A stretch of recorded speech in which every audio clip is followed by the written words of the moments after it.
Bonjour à tous, Abdelaziz El Mansouri, naturopathe certifié, Innov Naturopathie. Donc, comme promis, je vous reviens donc avec la suite de la série sur la naturopathie.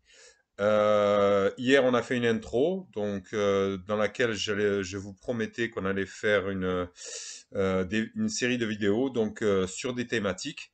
Mais à juste titre, hier, j'ai eu des retours. D'ailleurs, j'étais plutôt impressionné. Je pensais pas que ça allait avoir autant de succès. Donc, je vous remercie pour ça. C'est très sympa de votre part. J'ai vraiment apprécié les mots d'encouragement. Et au-delà des mots d'encouragement, en fait, ce que j'aime, et j'adore ça, en fait, c'est les feedbacks. Les feedbacks, pour parler français, c'est les retours. Quand on fait une vidéo, c'est vrai que en tant que naturopathe, moi, bon, je suis dans l'enseignement, j'enseigne la naturopathie et j'ai cette déformation professionnelle où j'estime que la personne qui est venue se former chez moi a déjà une idée de ce qu'est la naturopathie. Mais c'est pas le cas de tout le monde. En fait, je veux dire, ces vidéos, elles ont pour but de vulgariser quelque part la naturopathie, même si j'aime pas trop le terme de vulgariser, parce que pour moi, c'est l'élève qui doit s'élever vers la science et c'est pas la science qui doit s'abaisser à l'élève. Mais on doit informer le public, donc je vais essayer de faire quelque chose d'assez général, d'assez basique au début. On va commencer crescendo. Et donc aujourd'hui, je me propose de vous expliquer les bases, grosso modo, de ce qu'est la naturopathie. Donc pour commencer, on va partir sur les bases. On va essayer de vous donner ce qui est la base de la naturopathie. Donc, qu'est-ce qu'un naturopathe? Un naturopathe, c'est un praticien de la médecine traditionnelle occidentale, plus communément connu comme naturopathe. Euh, en fait, la naturopathie, c'est un système de soins naturels, de santé primaire, axé sur l'anamnèse, sur l'adjuvance, ainsi que sur la prévention active pour favoriser la santé et le bien-être.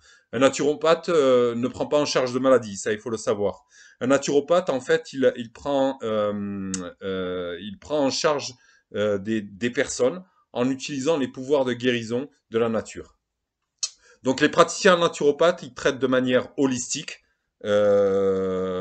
c'est-à-dire en regardant chaque client comme une personne dans son ensemble, plutôt que de se concentrer uniquement sur un symptôme, une maladie ou un diagnostic spécifique, comme pourrait le faire la médecine allopathique. D'ailleurs, à ce sujet, j'aimerais préciser que quand on parle de médecine allopathique, on n'est pas opposé à la médecine allopathique. Ce qu'on dit, c'est que traiter le symptôme, c'est bien dans l'urgence, mais c'est pas ce qui va aider la personne au final.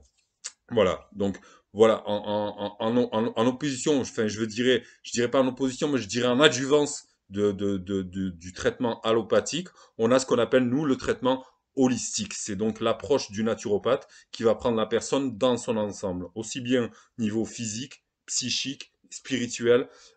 L'être humain est un tout et l'être humain est un individu. Et quand je dis individu, c'est qu'il est individualisé et que chaque personne est différente. Donc on ne peut pas avoir une approche globale pour tout le monde, on doit avoir une approche spécifique.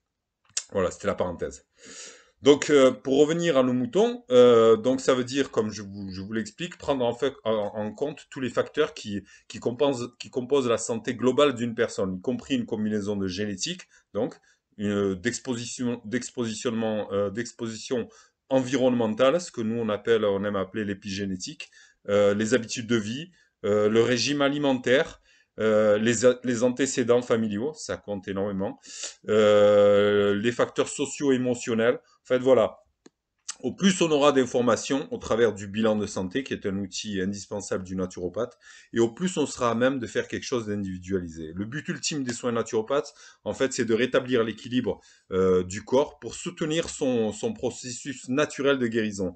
Le corps sait tout faire. Encore faut-il qu'il puisse avoir accès aux outils dont il a besoin. J'aime faire la comparaison entre un peintre et un naturopathe, c'est-à-dire que si vous pouvez amener le meilleur peintre en bâtiment, le mettre dans une pièce. Si vous ne lui donnez pas les pinceaux, la peinture, l'escabeau, enfin tous les outils dont il a besoin, il a beau être le meilleur peintre du monde, il fera rien. Il fera absolument rien.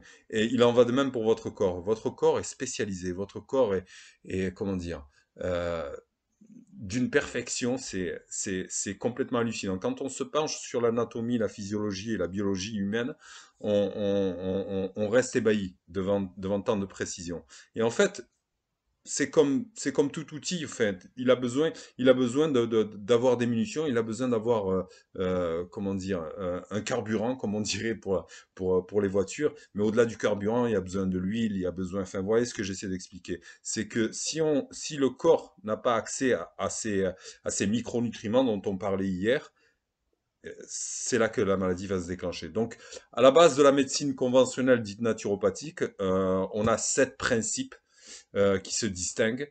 Le plus important et celui qu'on nous rabâche à longueur de journée quand on nous forme, c'est primum non nocere. Qu'est-ce que ça veut dire primum non nocere? Ça veut dire premièrement ne pas nuire.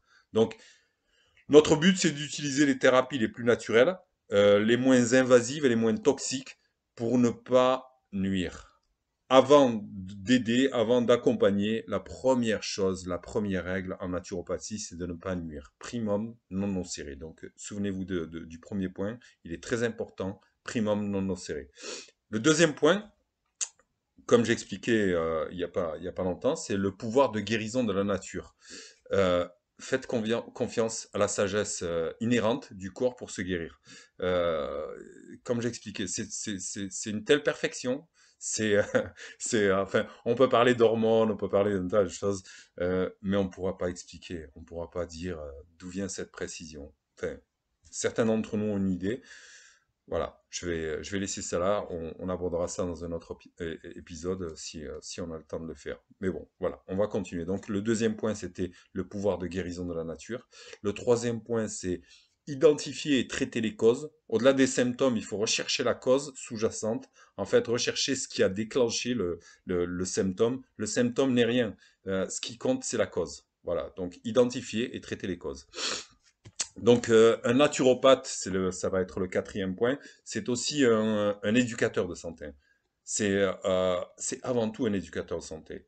Et, son premier rôle, c'est d'éduquer et de motiver les personnes sur les étapes pour atteindre et maintenir la santé. En fait, c'est le processus où on va essayer de, de- d'avoir l'adhésion de la personne, d'avoir sa confiance pour qu'elle puisse appliquer les conseils qu'on va lui donner. Parce que nous, on n'est pas des opticiens, on n'est pas des kinés. Enfin, notre résultat à nous, il se voit pas de suite. On est complètement dépendant du fait que la personne doit nous faire confiance. Si elle ne nous fait pas confiance, ça veut dire qu'elle ne va pas prendre le chemin de la guérison, qu'elle ne va pas suivre les étapes. Et pour nous, naturopathes, c'est absolument primordial de mesurer l'étendue de ce qu'on propose. C'est-à-dire qu'il faut avoir des points où on va faire, enfin, des moments où on va faire le point avec la personne et voir s'il y a réellement une évolution, une amélioration, ou si au contraire il y a une dégradation, voire une stagnation. La pire des choses, c'est de régresser. Voilà, donc si on n'a pas l'adhésion, ça va être très difficile. Donc ça, c'était le quatrième point. On est praticien en tant qu'éducateur de santé. Voilà. Le cinquième point, c'est prendre en charge les personnes dans leur ensemble. C'est ce que j'expliquais au début de cette présentation. Donc, faut voir le corps comme un tout intégré, dans toutes ses dimensions, comme j'expliquais, que ce soit physique, psychique ou spirituel. Le sixième point, ça va être la prévention. Donc, qu'est-ce qu'on entend par prévention? On entend la prévention active. Il va falloir se concentrer sur la santé globale, la prévention active, comme j'expliquais, des déséquilibres qui mènent aux maladies. Et en fait, il va falloir, comment dire, euh, faire les choses qui vont permettre de faire la prévention. La prévention, c'est pas juste faire un test ou alors d'aller se faire scanner le sein pour voir si on a le cancer. Ça, c'est pas de la prévention active. La prévention active, c'est quand on se donne les moyens d'être préventif. C'est quand on se donne les moyens de ne pas tomber malade et quand on prend les bonnes décisions et qu'on applique les bonnes pratiques. C'est ce que j'expliquais dans les points précédents, c'est qu'on est éducateur de santé, qui font une adhésion, et que quand il y a l'adhésion, donc il y a l'intention, dès qu'il y a l'intention, à ce moment-là, il y a la pratique. Et les choses ne valent que par la pratique, les intentions et la pratique. Voilà. Et enfin, le dernier point, et pas des moindres, c'est le côté éthique de la chose. Je remarque que même dans le milieu naturopathique, dans les réseaux sociaux où j'échange, parce que je poste quand même pas mal d'articles, je me rends compte qu'il y a quand même énormément de naturopathes qui ne respectent pas ce point. Il faut respecter ses semblables, ainsi que les visiteurs. En fait, un naturopathe se doit d'être exemplaire. Et c'est pour ça que l'éthique pour nous, elle est vraiment importante. Et afin d'avoir de l'éthique, il faut avoir de l'empathie, du respect, de l'exemplarité, et en toute situation. Si on veut l'adhésion des gens, il faut absolument qu'on soit exemplaire, que les gens voient en nous une personne, comment dire, digne de respect, digne de confiance. Et le respect, ça s'obtient pas juste en l'imposant, en le commandant. En fait, on le commande par l'attitude et par l'exemple. Voilà, c'était un point très important. Donc voilà, pour faire le récapitulatif un petit peu des 7 points, je vais y revenir succinctement. La première, donc on a dit primum non nocere. Le deuxième, c'est le pouvoir de la guérison, le pouvoir de guérison de la nature. Le troisième point, c'était identifier et traiter les causes, donc les causes profondes du déséquilibre. Praticien, ça c'est le quatrième point, en tant qu'éducateur, éducateur de santé. Le cinquième point, c'est de prendre en charge la personne dans son ensemble. Le sixième point, c'est la prévention active.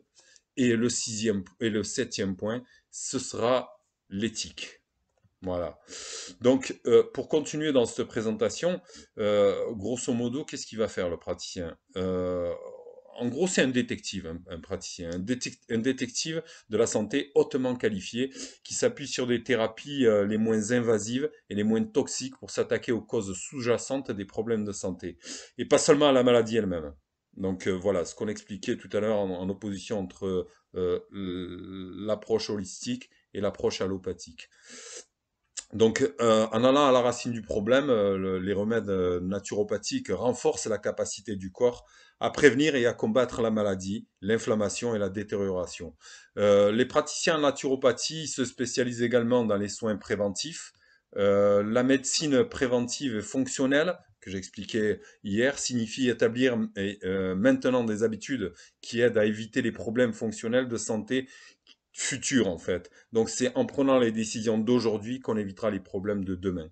Et les naturopathes donc sont de plus en plus sollicités pour aider efficacement leurs visiteurs à développer et à s'en tenir à des pratiques plus saines qui amélioreront leur santé et leur bien-être à long terme. Donc j'insiste sur le long terme parce que une fois qu'on a atteint la santé, il faut la maintenir.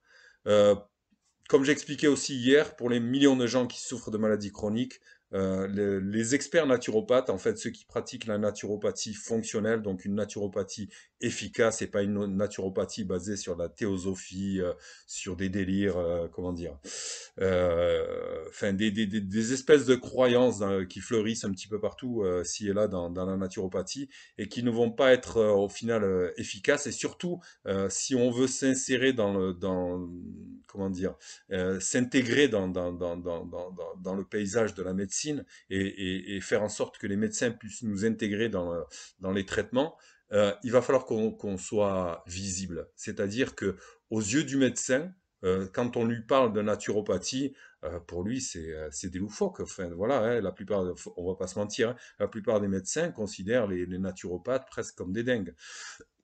Mais il y a des pays où ça commence à changer, notamment aux États-Unis. C'est l'exemple que j'aime apprendre parce que je sais qu'aux États-Unis, il y a vraiment une approche naturopathique. Enfin, il y a des écoles qui se sont mis d'accord pour une formation classique avec une approche vraiment efficace de la naturopathie. Je pourrais citer des exemples. Bon, ils me viennent pas là de tête, mais vraiment, enfin, outre-Atlantique, on commence à se rendre compte que la naturopathie dans le traitement des maladies chroniques c'est devenu indispensable. Les médecins savent pertinemment qu'ils sont désarmés face aux maladies chroniques. Tout ce qu'ils peuvent faire, c'est du traitement de symptômes. Et personnellement, en tant que naturopathe, je vois les résultats que j'ai, je vois ce que je peux faire en accompagnant en adjuvance avec toujours l'accord du médecin. On arrive ensemble, en travaillant en équipe, à faire en sorte que les que les personnes, par exemple, diabétiques ne prennent plus de metformine. Et j'entends bien le diabète de type 2. D'accord? Donc voilà. Pour des millions de gens donc, qui ont ces problèmes de santé chroniques, comme j'expliquais, comme le diabète, l'asthme, les maladies cardiaques, les allergies, les douleurs chroniques, les problèmes digestifs, les problèmes respiratoires, les problèmes de fertilité, la ménopause, le syndrome de fatigue chronique, enfin voilà, tout un tas de problèmes qui peuvent vraiment être aidés par la naturopathie. Et je répète encore une fois, quand elle est pratiquée de manière efficace. Donc, ça provoque, enfin, on voit que la naturopathie a le vent en poupe. Enfin, à tel point on voit dans les pays étrangers des gens réclamer que la naturopathie soit couverte par les assurances de maladies, pour qu'il y ait des remboursements. En fait, il y a plus de 5000 naturopathes pratiquants en Amérique du Nord et ça a triplé au cours des 10 dernières années, en fait.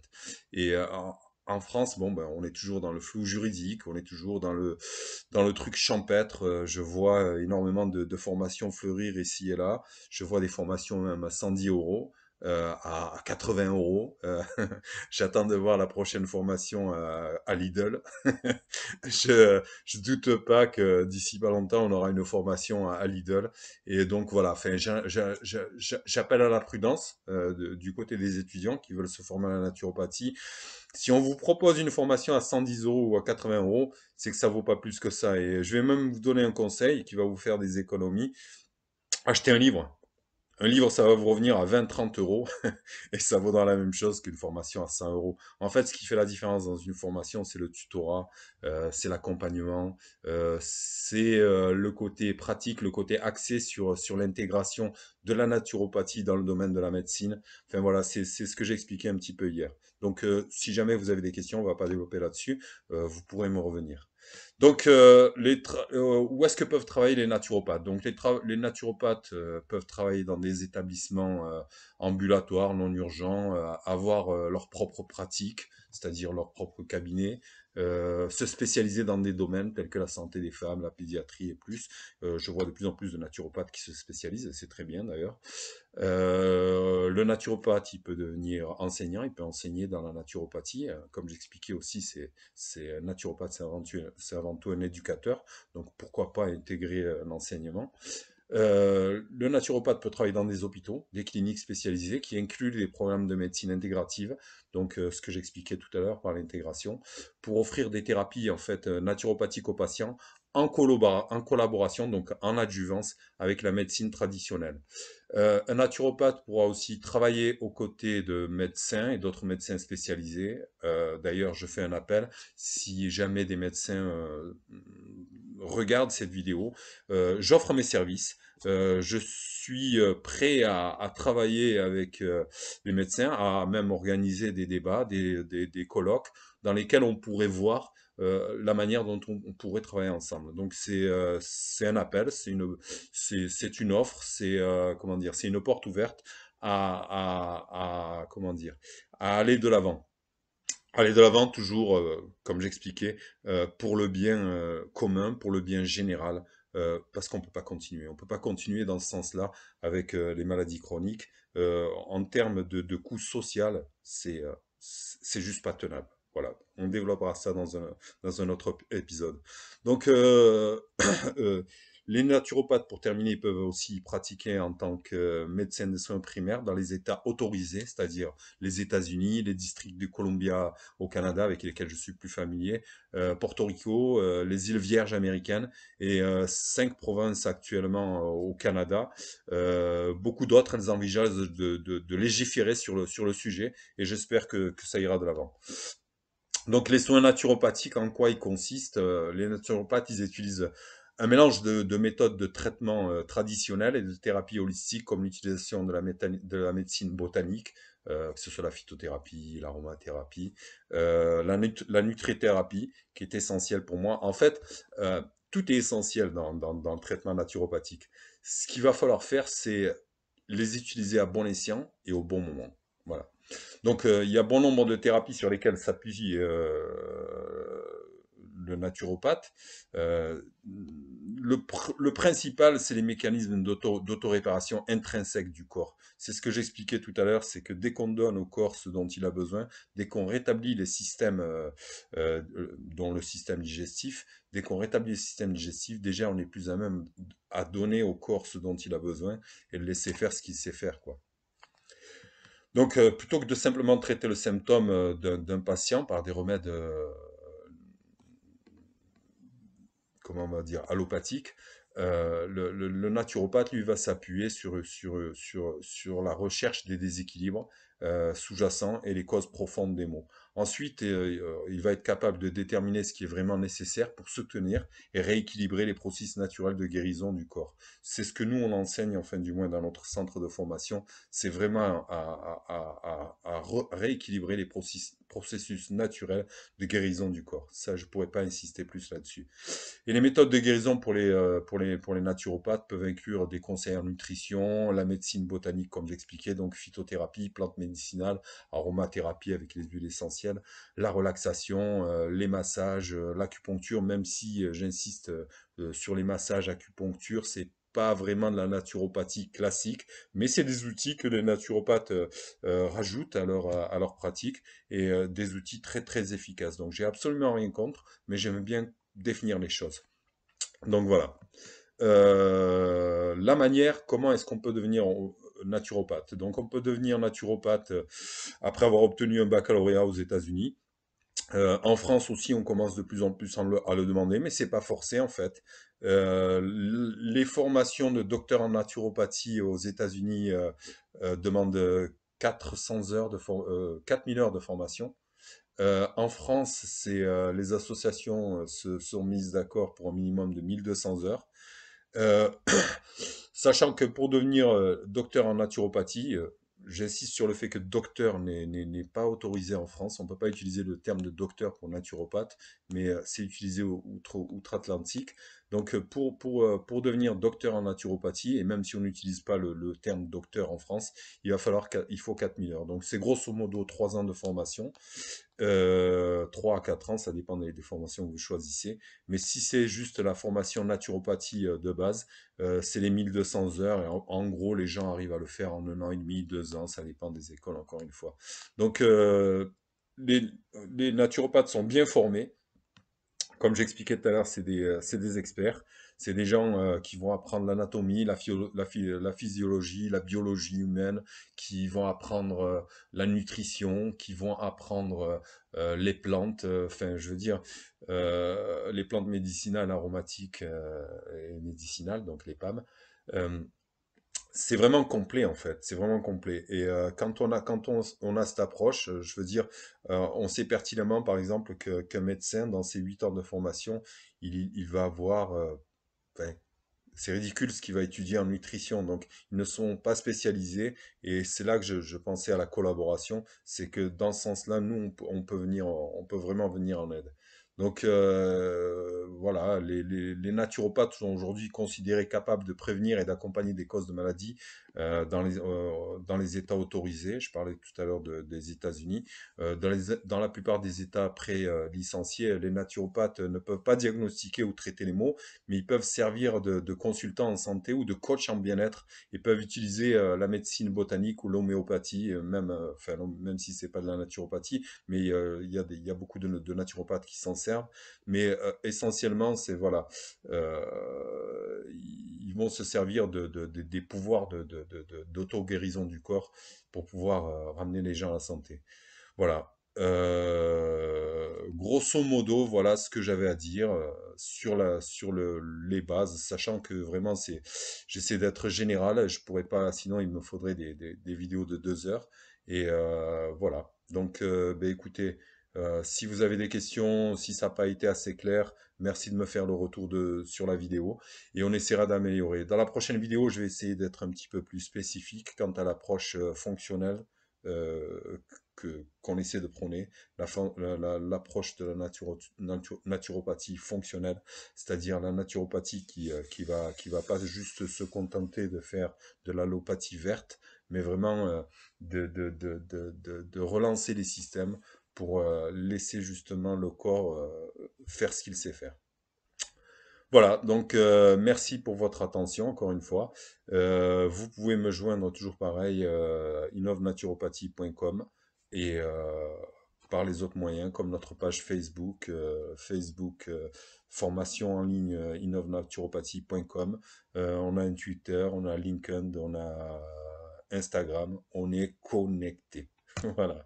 Donc merci beaucoup, merci pour votre attention et j'espère que voilà, ça aura couvert grosso modo les bases de la naturopathie. Merci.